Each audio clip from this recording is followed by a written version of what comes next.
I'm going to go through and try to tell you a bit of a story based on the data that I have, and towards the end I'll focus on essentially the way in which myself and a few colleagues with whom I've been working have tried to assess whether or not government intervention in specific ways somehow enhances development of financial markets or enhances overall financial stability or not. That's the direction in which I'm headed. But I thought as long as the conference is focusing on Austrian economics and financial markets, to start off with a broad-based sort of view of the financial systems in different countries. What this does is shows you that there, if you could see everything, that there are lots of countries that obviously each of which has a financial system, and the financial systems differ across countries fairly widely. And I'll make some general points here. This is by way of introducing some of the research I've been doing, which involves collecting information about financial systems in lots of different countries around the world. It's difficult to do to get information on the exact size and composition of financial systems, but I've made some headway in that regard with the cooperation of a few agencies, government international agencies, which I'll mention perhaps a little later. This just tells you basically something about the size of the financial system, and by that I mean the stock market, the bond market, and the banking system. So collectively, if you take those three distinct components, you have what one might refer to as a financial system. Now, you might ask yourself, is there some sort of optimal size of a financial system relative to GDP? Are all countries going to converge to the same ratio of the size of the financial system to GDP? And does a financial system matter in that regard? Again, just moving down fairly quickly, this just shows you in a simple sort of way and all you have to realize is that along the vertical axis is GDP per capita, a measure of economic development. Along the horizontal axis is the size of the financial system, a country's financial system relative to GDP, and we see there's a positive relationship between these two variables. So the translation is basically the larger the financial system, the more economic development a country experiences on average. So there's this positive correlation between the size of a financial system relative to a country's GDP and its overall level of economic development. And we know that. And there are rigorous studies have been sort of attesting to this, what I would call more or less stylized fact. And this just confirms it. Now, when you look at countries, you find that the composition of the financial system of different countries. I didn't pick, as you quickly are able to tell, ideal colors for all these sorts of things, and it would have been much nicer if I had done, I guess, the PowerPoint. With this, you can't, unless you have better eyes than I do, and I'm wearing glasses that were recently sort of redone for me. Along the horizontal axis, we have different countries. The first country is the United States. The second country is Germany. And again, it's not that I want you to focus so much on the individual countries, but I want you to realize that there's diversity. And what this does is tells you something about the composition of the financial system. I told you something about the overall financial system. Now, the composition of the financial system in countries differs. Some countries, the banks are fairly important relative to the capital markets, the stock and bond markets. In other countries, it's the reverse. The capital markets, the bond and stock markets, are quite important relative to the banking system. And it turns out here, for the first country listed, it's the United States. The U.S., we say, have a capital market-based system. Why is that? Why do people make that statement? Because if you could read everything that's here, you'd find that the first bar chart here, you have a color that appears to be red, then yellow, then blue. It turns out red is the size of the banking system. Yellow is the size of the stock market, and the blue is the size of the bond market. So it turns out that we have a system in which the capital markets, the bond and stock markets, dominate our banking system. If you go to the second country, you see the vertical line there, it's red. That's the size of the banking system for Germany. The bond and stock market, the capital markets are relatively small, so people tend to say that Germany has a bank-centered or bank-based financial system. just the opposite of the United States. So it raises the question, which system is in some sense better? If you were to go to different countries around the world and advocate some sort of reform in their financial systems, you hear all this talk about reforming the financial architecture, perhaps of the world, reforming banking system or financial systems around the world, which system would you recommend? And furthermore, it raises the question, if you sent German-type economists to recommend changes in the financial system, would they recommend basically a bank-based financial system? And whereas if you sent U.S.-type economists, trained economists, would they recommend a capital market-based system? So that's the direction in which I'm sort of headed to deal with those issues. When you look to the right, far to the right, you find Malaysia has a bank-centered financial system. You find Japan does too. The United Kingdom, which isn't here, we say has a capital market-based financial system. If you're trying to jump ahead, there's reason to believe that over time, as countries develop, they should evolve towards a more capital market-based financial system, and I'll come back to that point. We have the world's broadest, deepest, and most liquid capital system of any country in the world. Let me just show you this one I decided to do at the very end. And I'll make a simple point here. On the left is Indonesia. This is basically measuring bank assets relative to bonds and stocks. So it's sort of the composition of the financial system here is heavily weighted towards bank assets for Indonesia being the highest, almost 500%. In other words, bank assets 5 times as great as bonds and stocks in that particular country. And when you go to the far right, you find the United States where it's less than 100%. So we, again, have a system in which banks are relatively less important, significantly less important than the capital markets. Now, when banks got into trouble in Indonesia, it turns out it cost approximately 80%. It's estimated it cost 80% of their GDP to resolve the banking problems. In the United States, when we had banking problems, it turns out the cost was about 3.5% of GDP, the savings loans in the banks. The point being, if you have a financial system that's heavily bank-centered or a bank-based system, when banks get into trouble, it can be quite costly to resolve them, and there can be problems with liquidity and credit getting into that system. And again, this sort of suggests that if you look at the cost of resolving banking problems, it seems as if there's a positive relationship between the cost of resolving banking problems and whether or not a country has a predominantly bank-based financial system or a capital markets-based financial system. You hear a lot about ownership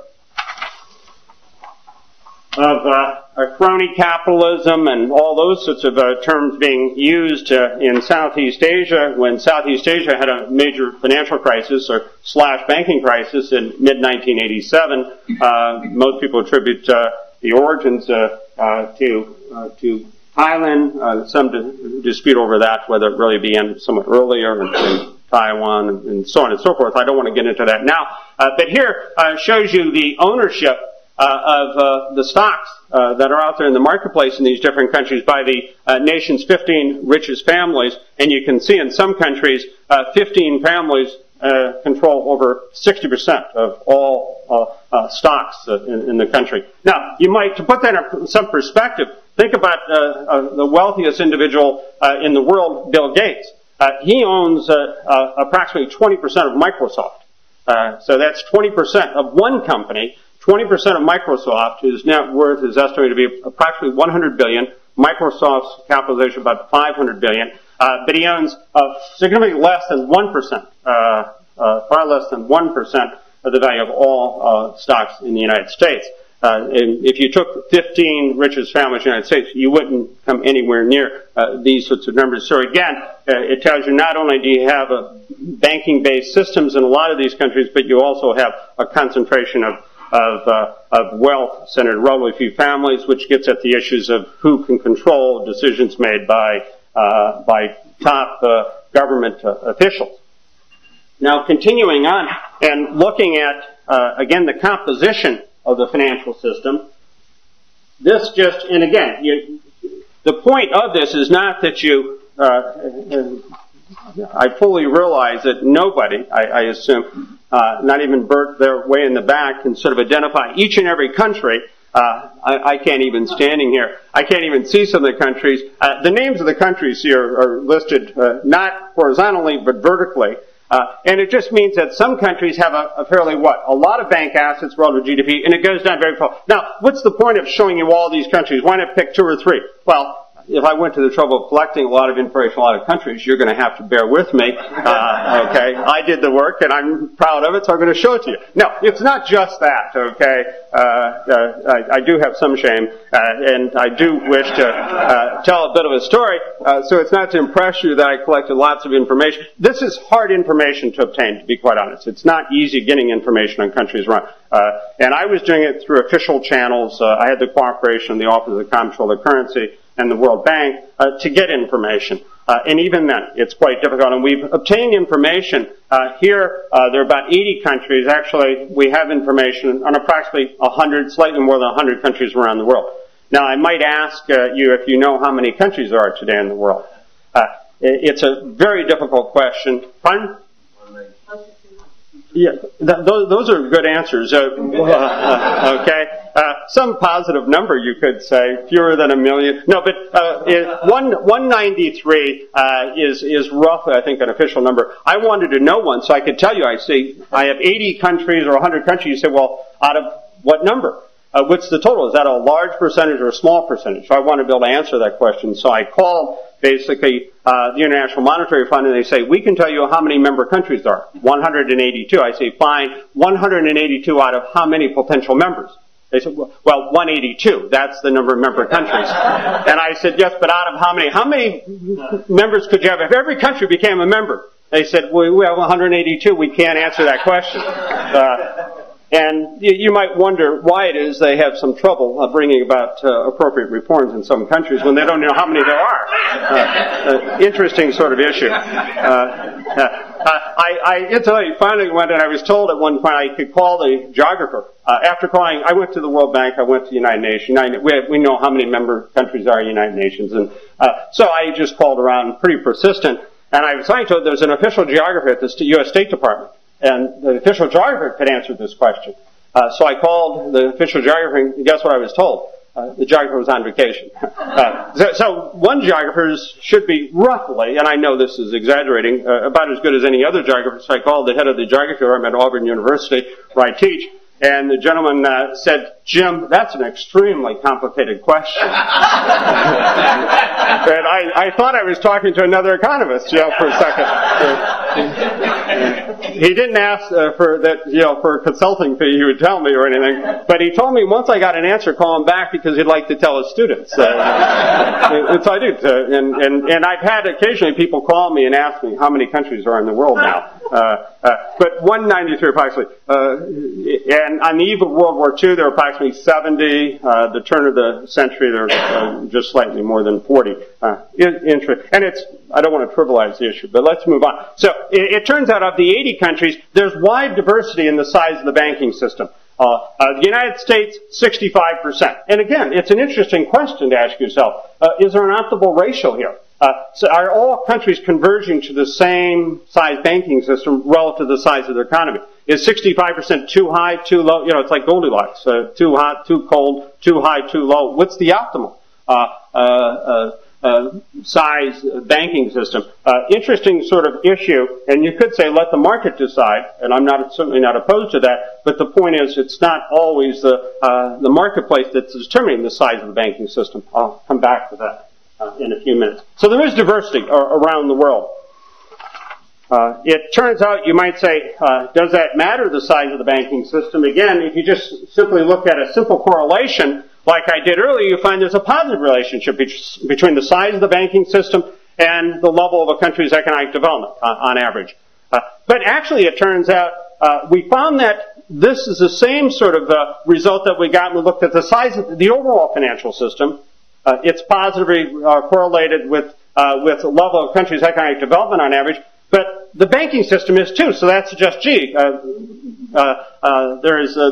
banking component is pretty important. But what happens actually when you next look at, and this is a variation on which I've shown you earlier for more countries, and again, those of you who have a handout probably can see the country's names, all those sorts of things. This shows you commercial bank total assets relative to equity market capitalization, the size of the banking system relative to the size of the stock market, and that's along the horizontal axis, and along the vertical axis. That's along the vertical axis. So one country, far to the left, has a very big banking system relative to its stock market, and then you go all the way down to the United States, has a what?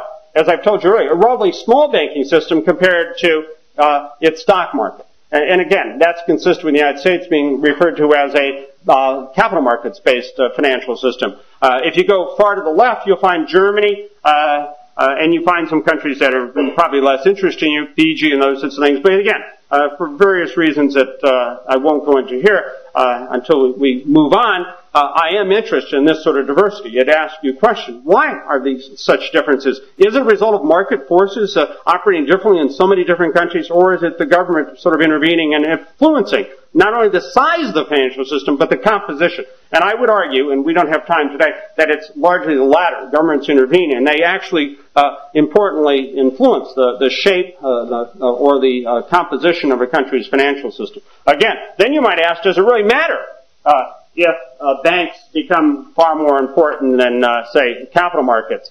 And here is, again, a simple correlation.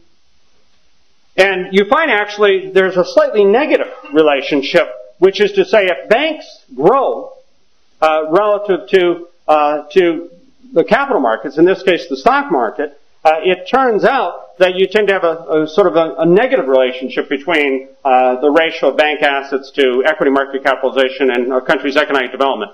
So banks, can be too important, become too important relative to capital markets, or this component of the capital market, the stock market. And again, if you look at some of the countries that experience major banking problems, you find that they, in many cases, but not always, are not only bank-based, but the cost of dealing with the banking problems and the overall disruption of the economy is quite severe for those countries that are predominantly bank-based. So this tells us that banks and capital markets are not complements, that one doesn't not substitutes. One doesn't substitute for the other. They tend to be complements. They go together rather than banks become important, and that can substitute for stock markets. And the last one I'll sort of show you is, this is commercial bank assets relative to market capitalization and bonds. So it's banks relative to both stocks and bonds. So banks relative to the capital markets. Here, you might wonder why I'm adjusting this, as if you're going to see much more, right? Through an appropriate manipulation of this chart. No, you won't still be able to read the name. Fortunately, you can read the United States. If you can't, then obviously you either need glass or need them adjusted. I think that's big enough. That's like the big E that you start off with. And if you can't read the small ones, then you should not rush to have your eyes checked, okay? So this is the size. In the United States, again, relatively small bank component of the financial system. And then the next one is, let's just see if there's a relationship between, again, we find that there's effectively no relationship between the size of the banking system relative to the capital markets. Suggesting, again, it's these components that operate in unison or as complements to one another with respect to economic development, not that you can have all one and not the other. They sort of work together. You can have too much banking, so to speak, relative to capital market activities. Now, let me just shift gears a little bit and talk a little bit about, I focus a lot on banks, and looks like a hill going down the hill here, which you find this is percent of total commercial bank assets that are privately domestically owned. In other words, private ownership of bank assets. In the United States, very high. 93% of our bank assets are privately owned domestically. The other 7% you shouldn't consider government owned, but they're foreign owned. basically. New Zealand, strange enough, all the way to the right is New Zealand down at 0. Effectively 100% of the banking system in New Zealand is foreign-owned. They've outsourced their entire banking system, basically. And that's popular these days where companies are outsourcing a lot of their activities. They just outsource the banking system in large part to other countries, including Australia. You perform our banking systems for us. And it's not unlike, you can ask yourself the question, does every country need its own domestically owned banking system? Does every country need its own currency? I'm sure a lot of you are interested in currency boards, which I guess exist in about 14 countries today. It turns out, does every country need its own currency? You can ask the same question, does every country need its own banking system? And if it must it all be domestically owned or not? And let's look at state ownership. And state ownership, we put here, the U.S., effectively 0. And you go all the way to the left, you find India, the world's largest democracy, and they have nearly 90% of their banking system's assets are state-owned. State ownership of banks is not that uncommon in various parts of the world. You find Poland and Brazil have a heavy concentration of ownership, state ownership of banking system. Israel's, I see here, just over 40%. In Germany, surprisingly enough, Germany is close to 50% of the banking system's assets in Germany are state-owned. These are truly, some people use the term that these are the SOBs of the world. Basically, the state-owned banks. It's early in the morning. Bear with me, okay? Just seeing that's a sort of a wake-up test, you might say. And here's sort of foreign ownership, and it turns out, again, the United States relatively low, some countries fairly high. Some countries it's not a surprise. Offshore banking centers, some countries you might say, sure, lots of people will locate a bank there. It turns out the United Kingdom, strangely enough, the United Kingdom, over 50% of their assets are foreign-owned, the banking system. Despite the fact that we've all, if you walk the streets of Toronto, you see HSBC, Hong Kong Shanghai Banking Corporation. It's a London-based, London, UK chartered bank operating a lot of people, as a lot of people know, out of Hong Kong, operates in this. It's a bank that operates in the second largest number of countries around the world, only after Citigroup. Operates in more than 90 countries of the world. But it's one of the domestically owned UK banks, but most of the banking system assets are not so. And you can ask yourself, is there enough for Germany? Relatively low. Germany is way towards the right, far down below the United States, meaning there's a relatively small percentage of banking system assets in Germany that are foreign. I haven't mentioned our host country, basically Canada here. Canada's on every one of these charts, I believe, if you wanted to look and see. If you find, does ownership matter, using my simple sort of correlations here, and you find a slightly positive relationship between what? Private ownership and the level of a country's economic development. That is to say, on average, countries that have more of the banking system in the hands of the private sector doing more of the decisions, despite the regulatory environment in which they operate, are associated with more highly developed countries, which tends to fit with my priors. And then we can look at some concentration. And it turns out in some countries, bank assets are relatively concentrated. This is the largest bank. The largest bank's share of total assets. In the U.S., it's 60%, 6%. In other words, our biggest bank accounts for a relatively small portion of assets compared to many other countries. Finland, it's great. The large bank accounts for more than 60% of the assets of the banking system. Is there a relationship between banking concentration? And the answer tends to be slightly negative. You get too much concentration of banking system assets. It's associated on average, again, or correlated with negatively with a country's level of economic development. Something that just quickly, you might say United States, we have a lot of, this is the number of commercial banks per 10,000 population. We have a lot of banks. per 10,000 population compared to a lot of other countries. That's not necessarily a good sign. It has a lot to do with the laws and regulation in this country. It wasn't until 1994 that we got a greater easing of the ability of banks to basically operate throughout the country. There are still some limitations, but nonetheless, our ratio is quite high compared to other countries, largely because of laws of regulation and government intervention in the financial system. And the last one along these lines is basically, here's just, you might say, you've talked about the capital market, you've talked about banks, what about non-banks? Again, there's a limited time. So this just shows you non-bank assets. We have a lot of non-commercial bank financial intermediaries compared to lots of other countries. We have, again, the most developed financial system of any country in the world. And when you look, and you might say, well, is there any relationship between this particular variable, non-bank assets relative to GDP, and the country's overall level of economic development? And the answer is there's positive correlation. So if you add this variable, non-bank assets to sort of banking system assets and capital markets, you get a positive relationship. It's good for countries, good in quotes, okay? As an economist, I'm trying not to use such words, good or bad, but it turns out that here there's a positive relationship between, you might say, all the different components of the financial system and a country's level of economic development.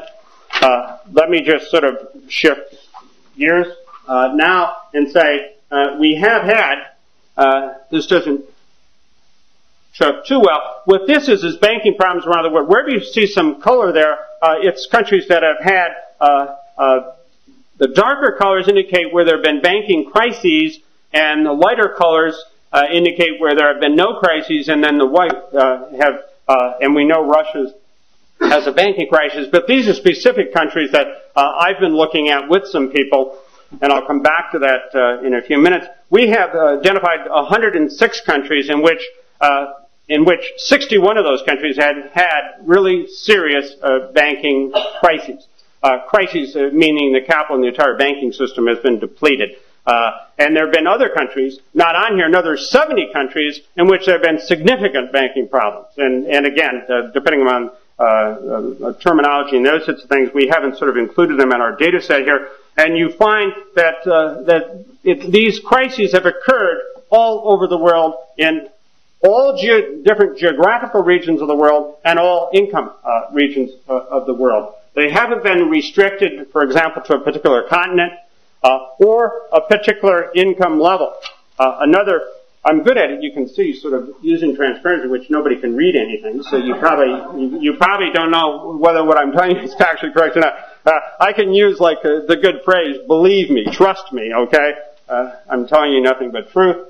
This is, again, it's not for our purposes, for just covering this topic in a general sort of way, this just shows you income. You start at low income, middle income, and then you break it down into upper and lower middle income, and then high income, OECD countries and not, and then you go at different geographical parts of the world. And you see, there have been countries that we've examined in all parts of the world, all income levels, and we find banking crises have occurred in low income, high income, Western, non-Western countries, democracy, non-democracies, you name it, they occur. Meaning, and that's, in some sense, how can one explain these? Why do they happen in so many different parts of the world? Some might say, well, gee, banking crisis is not uncommon in low-income countries. Maybe there's a lot of corruption. We've had a banking crisis, a banking debacle in the United States. We've had them in other developed countries, Scandinavian countries, Southeast Asia. So, in some sense, you can't be complacent in the United States. Oh, but those things happen in Southeast Asia. They don't happen here. They don't happen in the more developed countries. They do happen in more developed countries. Argentina, the costs are quite enormous relative to GDP. Argentina, it costs 55% of its GDP to resolve a banking crisis it's had. And this is from 1980 to 99. Chile, the cost is 41% of its GDP. Israel, it was 30%. And Spain, 17%. So they are quite costly to resolve. Ours, as I told you, is about 3.5% measured in a certain sort of way. Now, you might ask yourself about the IMF. And this is, again, not the sort of story I want to get into much today. I want to end up with the regulatory story. Here, again, if you connect all these dots, when you connect them all, they effectively spell International Monetary Fund. Every dot represents financial assistance provided by the International Monetary Fund. So the IMF is involved in all sorts of crises, and some might say, well, of course it's involved. It comes in and basically does its duty, has countries reform their systems, and in exchange for reforming their banking, financial systems, doing other appropriate sorts of things that the economy's back in shape, it gives them some money, and we never see these countries again at the doorsteps of the IMF. Not so. We find that they're all too eager to take money and then show up too soon thereafter for additional money. And it turns out there are 11 countries here, and it turns out there are 32 instances in which IMF has provided assistance. You do a little bit of arithmetic, that means on average each country is getting assistance more than what? Once. I mean, this is basic math. Some of you probably want to reach for a calculator. Those sorts of things. That's not necessary, okay? What I'm doing is fairly straightforward, simple. The IMF, in other words, doesn't go in and impose conditionality to have the country forever after do good things. These countries seem to show up at the doorsteps of the IMF all too often saying, gee, things didn't go right, inexplicable events occurred, we need more financial assistance, and the IMF is in the business, as we know, of writing checks, not drawn from the employees' own accounts, but the accounts of individual countries. The credit union wants, the IMF credit union and the World Bank credit union, I understand, has more assets in it than, I think it's roughly 80 or 90 countries of the world. You might say there's a good source of funds to tap. Obviously the IMF employees would not. And then, of course, they get it back if the countries do good things. You could argue. Now, it's not just the frequency of going to the IMF. It's not just the frequency of going to the IMF. Again, I apologize that this I would like you to see. But you see that you can just read the story or follow the story I'm telling, just seeing trends. So you don't have to see the details. This shows you the amount of financial assistance provided, just the IMF. And it starts off in 1980. This shows us what? This shows you the amount of financial assistance provided to selected countries by the International Monetary Fund. And you notice they're fairly low amounts in the early 80s, but guess what's happening? The IMF is all too eager to have, over time, provided ever larger amounts of financial assistance to ever more countries. So problems aren't going away. If anything, we're having more recurring problems, and it's more costly to resolve those problems. And you can see here, you can't tell the countries. Mexico's high up on the list, receiving lots of money. Korea, Brazil, Russia. And as we know, some of the money doesn't stay within those countries. It ends up traveling outside the countries. That's, I guess, some would argue, some people in some of the cases, well, that's what you want. The capital should be mobile, move across borders. But usually the answer should be yes, if it's your own money, okay, but not money you received a week ago from the IMF.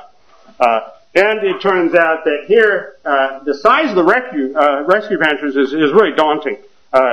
This is the rescue packages in East Asia, Russia, and Brazil. And let me just tell you how much, if you take IMF, that's the end of the story. Then you have multilateral financial assistance, World Bank financial assistance, bilateral, and then the total. I should point out, I guess, that here the total as a percent of 1997 GDP for these countries, Indonesia, they received assistance of approximately 20%. This was 20% of their GDP. Korea was 13.2%, Thailand 10.9%, Russia 5.1%, Brazil 5.2%. We've effectively, in some sense, think of banks. For a long time, banks in this country, if they had capital, if it was 5% or more of their assets, that wasn't bad. Today, 8%. We're recapitalizing countries.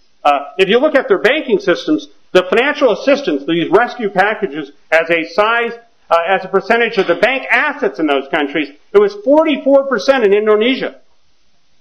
It was 16% in Korea, 7% in Thailand, 17.2% in Russia, over 1,000 banks in Russia, not one of which I would advise you to put your money into. In Brazil, 7.7%. In other words, the cost of these rescue packages is enormous. And this isn't the total cost of resolving the banks. This is not the full iceberg. There's something below the water. So let's not mix apples and oranges. If you look around the world, you might say, what about real estate? It turns out, just as in the United States, real estate played a role in our banking problems. Real estate, if you had to identify one factor that's been a common denominator, the most important common denominator of all banking crises around the world, it'd be real estate. What this shows you, again, I have to tell you, my reading of it, and the advantage is that I'm giving you data because you're all free to do what? Disagree with me. That's the reason I use the data. You're able to tell a different sort of story if you wish. It might be a silly story to me if it doesn't coincide exactly with my story, but nonetheless, you can go around telling silly stories with the data. It turns out here, real estate prices peaked in some countries in 1990. Japan's real estate, commercial real estate, peaked in 1990, and then it started to do what? If it peaked, it had to head where? Down. In 1990, it wasn't. In other words, after a couple of years, you don't say, gee, in 1996, oh, I guess there's a problem in Japan. You don't go to Indonesia third quarter of 1992 and see real estate peak and commercial real estate and start going down and say, oh, 97, it's a surprise. Banks were in trouble in Indonesia. Look at some of these countries when commercial real estate prices peak. Look at real estate as a what? How important it is to the banks. Once it turns down, banks do what? They make loans. Loans are used to acquire the real estate, and then the loans are collateralized by what? Real estate. When real estate prices plummet, guess what happens to banks? They get into trouble. See, so the IMF knew this. People know these things in advance. Nothing was a total surprise. You can look at real estate prices, you can look indices to see that there were warnings there that there are bad things that could indeed happen. It wasn't all Mr. Soros and company, people sort of speculating those sorts of things, despite all protestations to the contrary.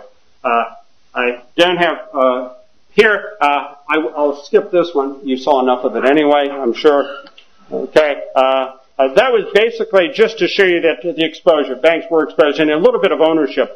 In some countries, they wouldn't let foreign banks enter, or there was heavy restrictions, so foreign banks couldn't enter. If foreign banks enter, the less susceptible one would hope to corruption. They would demonstrate good banking practices, and it might be a way to prevent some of the bad things that happen in some of these countries. So countries frequently had big problems. They also countries that had lots of restrictions on which countries could enter and engage in banking activities. I'm almost done. I have, I think, 3 here now. This one comes back. You might say, why am I showing you these, right? I'm not trying to be cute, and I know it's early, and it's not because you're still sleepy that you can't read these. Don't want anybody seeking medical attention after this talk. So my eyes are terrible. I have a headache.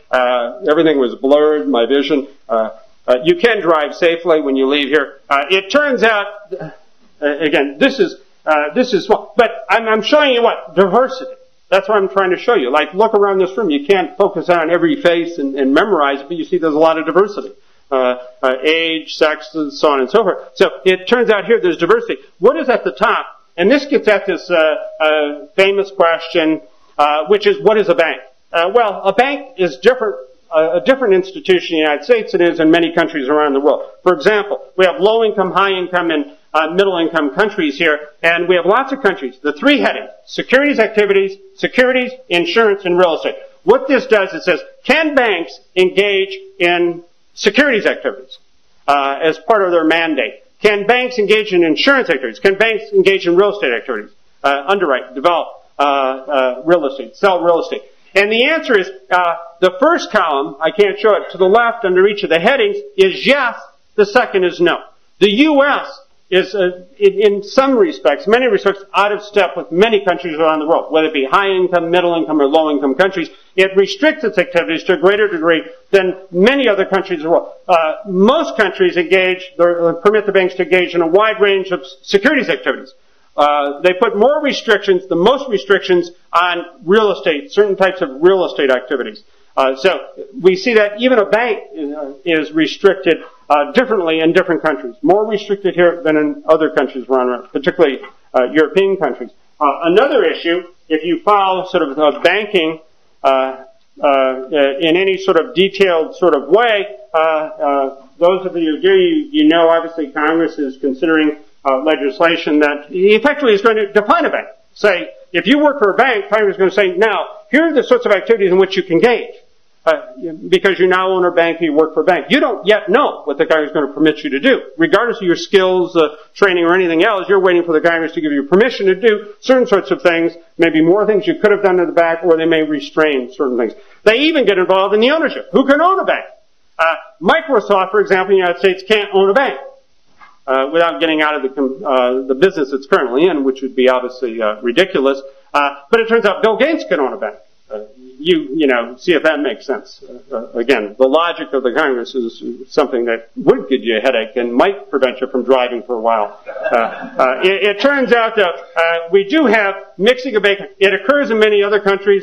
Chairman Leach, Chairman of the House Banking Committee, says mixing of banking commerce doesn't fit our type of democracy. It turns out it fits the types of democracies in many countries around the world. And I'll close. I think I'm just about on schedule, right, Lou? I think I have about, pardon? Oh, well, what's 1 or 2 minutes if we round, okay? This is the summary result, so you know I reached the last transparency, which you can't read. Again, just seriously, if you think of the diversity and that what I told you. Now you ask yourself the question, I was going to leave this blank, I would have done it on a PowerPoint, which is to say, if you look at it this sort of way, you sort of along the top, we have different, for example, in the far right corner, I'll just tell you, a banking crisis. And along the rows here in the first are various restrictions. For example, we have our banks restricted from engaging in certain types of securities activities or insurance activities or real estate activities. Our banks precluded, restricted in some way from owning non-financial firms, vice versa. And what about state-owned bank assets? Remember I said, what about the percentage of assets owned by the state? That's at the bottom here. Since this is difficult to see, what this tells you basically, and this is based upon some work I've been doing with a fellow named Jerry Caprio at the World Bank and a fellow named Ross Levine at the University of Minnesota.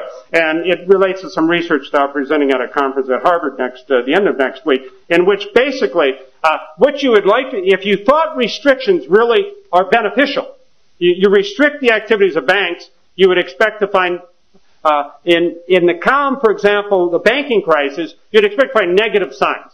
I'll just tell you the story. You don't have to look at this. What we find is, on average, that when you restrict the activities of banks, firms, these financial firms, you don't lessen the likelihood of banking crisis. In general, and on average, you find that when you engage in restrictive activities by the government, you increase the likelihood of restrict the activities of banks. You find that banks are less efficient, not more efficient. So restrictions don't do these positive sorts of things. They don't enhance the stability of a banking system, makes it more fragile. They don't improve the efficient banks. Furthermore, they don't improve the structure of the financial system, make it, for example, more capital market based. They don't reduce concentration of the banking system. They don't enhance industrial competition, and they don't improve the developments of the financial system more generally in terms of the non-bank sector and the stock market. So they don't have all these beneficial effects. And what we do find is, with respect to state ownership of banks do have a negative effect. That is, what they do is in state ownership banks increase banking efficiency. Probably not a surprise to those of you in this room. They reduce or have an adverse effect on the development of the financial system of a country. And they do retard the development of the non-bank financial intermediary sector and the stock market. So overall, there is some evidence contrary to some people's views that these sorts of restrictions, at least in banks and more generally, don't do the beneficial sorts of things that frequently people have been promised. Okay, thank you very much for listening and letting me address you.